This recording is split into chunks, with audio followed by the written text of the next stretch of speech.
Our heroes show us the path to our heart's desire. Our role models inspire us to be more like them. And our mentors help to uncover and unleash our true potential. My first hero was Dr. Jane Goodall. And when I was a little girl, I wanted to grow up to be just like her. She was the first female primatologist, and she spent decades living in the African jungle studying the wild chimps of Gombe. I was fascinated by her exotic career. And as a young girl who was madly in love with animals, Dr. Goodall inspired me to pursue my dreams of working with wildlife. And now for a long time, I thought I'd become a primatologist, but somehow I found my way to penguins instead. So for 9 years, I took care of the penguins at the New England Aquarium in Boston, and then 10 years ago, I began traveling the world as the penguin lady, teaching kids and adults all about these fascinating birds. And over the last 20 years, I've had the chance to do some pretty cool stuff. Stuff I could never have imagined I'd be doing back when I was your age in junior high school. I have written an award-winning book about penguins. I wrote and narrated a video about penguin conservation for TEDx. I've spoken to hundreds of thousands of people and at 4 TEDx conferences as of today. I have done a lot of TV and radio, and I've lectured on ships traveling to Antarctica and the Galapagos Islands. But I would not have achieved any of those things, any of those things were it not for these people. They have been some of my most influential heroes, role models, and mentors. But before I tell you how each of them has changed my life, I think it's important for you to understand a little bit about who I was before I met them. Now, I'm often asked to speak about my professional journey, the steps I took to get from point A to point B, but there is an interior journey behind that story that I've really never spoken about publicly before.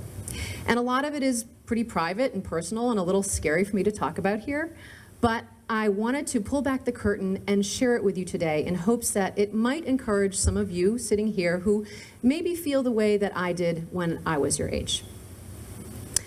So throughout my entire childhood, I was extremely shy and awkward and insecure. I had zero self-esteem, no self-confidence, and I truly hated myself. I also hated school because I had very few friends there, and I was sometimes bullied.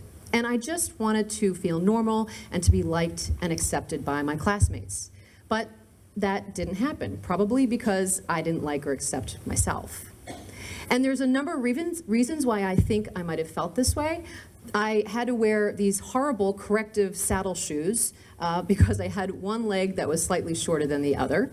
And I had very stylish blue cat-eye glasses. And for a while, I even had to wear an eye patch for a lazy eye. I was so scrawny that doctors had to put me on diets to gain weight. I also was born missing a kidney, and I had other birth defects that required several surgeries throughout my childhood. And this, in particular, made me feel like a freak because I thought I was the only person on earth with these weird abnormalities. And then finally, I also had ADD, undiagnosed. I only found out 10 years ago that I had it, but I had attention deficit disorder and most likely clinical depression as well, which also wasn't diagnosed. But these things also just sort of added to my discomfort around people. And I think that this is part of why I was always drawn to animals so much. I loved and connected with them because I was so uncomfortable around people. Because animals don't judge you, and they offer unconditional love and acceptance. So when I first learned about endangered species, I was truly devastated to know that there were animals being wiped off the face of the earth forever. And I desperately wanted to do something to save them. But I couldn't imagine what one person could possibly do to make a difference. But I always had this feeling deep down inside that I was put here on earth to help animals somehow. I wasn't sure how, but that feeling would follow me into adulthood. But before I could help animals, I had to help myself. And that didn't happen until I met Jane O'Hara. In my 20s, I was roommates with Jane and another friend. Now, before I continue, I should tell you that Jane has given me permission to share this story. So Jane and this other friend were both alcoholics. And Jane actually served as a very important role model for me. Not for being an alcoholic, but once she got sober and began going to AA and Al-Anon meetings. And AA is for a support group for people who are alcoholics. Al-Anon and Alateen is for people who care about them and are affected by their drinking, which I was. So over time, I saw Jane changing and growing and becoming so much happier, and everything in her life was just going so much better. And I wanted some of that. So when she asked if I'd like to go to an Al-Anon meeting with her one day, I jumped at the chance. And that was the single best decision I have ever made. In those rooms, I began to grow in self-understanding and self-confidence, and I eventually came to love and accept myself, warts and all. I learned to let go of the negative thinking, the constant self-doubt, and that internal critic that had always plagued me. Now, we all have that negative critic up here, by the way, and I really, really hate to tell you this, it never goes away completely, but you can learn how to quiet it and even how to replace it with more positive self-talk. So once I began to have this confidence, I was able to pursue my dream of saving a species. Once I had that confidence to return to college to pursue a degree in animal science. And that is where what happened was I actually began to get straight A's for the first time in my life. And for someone with ADD, this is actually a bit of an achievement. And so I was really proud and excited to be invited to join the International Honor Society, Phi Theta Kappa. And that's where I met Dick and Sandy Glessner, who were the chapter advisors. This amazing couple soon became life-changing mentors. And I know for a fact, if I had not met them, I would not be standing here today speaking to you. The Glessners, it all began when they invited me to run for chapter president. And I thought they had completely lost their minds because I'd never been part of any organization, let alone run one. And so at first I said, yeah, no thanks, you've got the wrong person. But the Glessners persisted because they saw something in me that I had no idea was even there. They saw leadership potential. They truly believed in me, and they assured me I had what it took to do this. So I was still completely skeptical and scared to death because it would be my first leadership role, and it would require a lot of public speaking, and I'd always had a paralyzing fear of speaking in public. But I had learned in Al-Anon that the greatest growth comes from facing our greatest fears. And the really, really good stuff starts to happen once we step outside of our comfort zone and leap into the unknown. So I leapt. And the Glessners caught me whenever I faltered, which I did a number of times. But they were always there to support me, guide me, encourage me, and to help me grow. By teaching me how to become a confident public speaker and an effective leader, I developed the skills I needed to get the job I really wanted at the New England Aquarium working with penguins, because that job required speaking to thousands of people every day and managing a large team of volunteers. So a few years after I began working at the New England Aquarium, a ship named the Treasure sank off the coast of South Africa. The oil that spilled from that ship threatened to kill nearly half of the entire world population of African penguins, which were a threatened species. The local rescue center put out a call for help, and 2 days later, I was on a plane headed for Cape Town with 7 other penguin experts. This was it. The moment I had dreamed of for my entire life.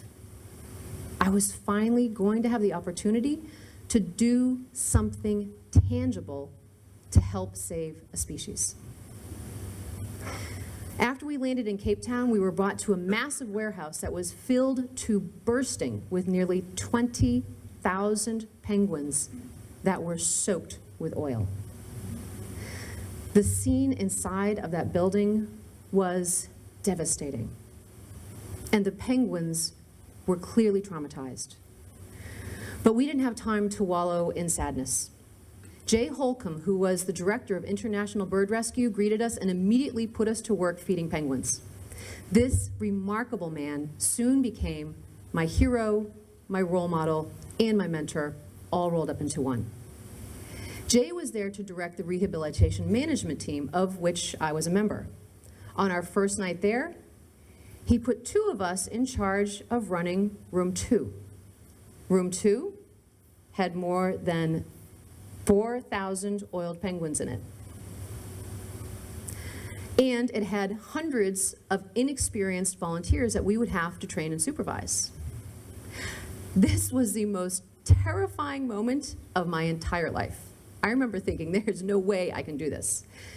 This was the largest animal rescue that had ever been attempted. And we all knew that just 6 years earlier, half as many penguins had been rescued from another oil spill, and half of them had died. So we didn't even know if what we were attempting to do was humanly possible. But Jay made us believe it was possible. He made us believe in ourselves, and he made us believe we could and we would save these birds. That is what great leaders do. They inspire confidence. Failure was never an option. Every minute of that rescue was stressful and exhausting and grueling beyond description. But Jay never let any one of us give in or give up. And because he believed in my abilities way more than I even did, I discovered in that warehouse in Cape Town that I was capable of handling so much more than I had ever dreamed possible. In the end, we saved 91% of those 20,000 oiled penguins, which is miraculous. The treasure rescue still stands as the largest and most successful animal rescue in history. And being a part of it was truly the greatest privilege of my life. I still remember sitting on the plane heading back to Boston thinking, if I die today, it will be okay. Because I feel as though I have just fulfilled my destiny.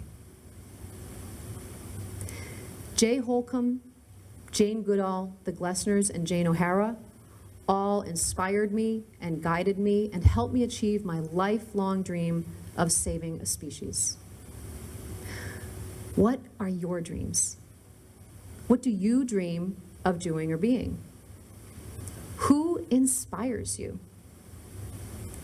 I urge you all to seek out heroes, role models, and mentors who can help you become the person you are destined to be, who can help move you one step closer to your dreams. You all have the potential within you to achieve amazing things, but we all need other people to help us realize our greatest potential. So I want you to promise me this. The next time someone says to you that they see something special in you or that they have faith in your abilities, I want you to believe them. Every person in this room can have or be a hero, a role model, and a mentor. It doesn't matter how old or how young you are. You might even be a hero to someone much older than yourself. And if you've ever had a mentor who has made a difference in your life, I invite you to pay it forward today by becoming a mentor. Helping another person realize their true potential is profoundly rewarding. So make a difference in someone else's life. Be inspired by someone else's life. I have always been and always will be deeply inspired by Dr. Jane Goodall's life. She is still my #1 hero. At the age of 80, this amazing woman still travels the world more than 300 days every year, speaking to students and global leaders alike, urging them all to help her save the chimps and protect the environment. Like Jay Holcomb, she will never give in and never give up. Jane Goodall is living proof that one person can make a tremendous difference in this world. And I still want to be just like her when I grow up. Thank you.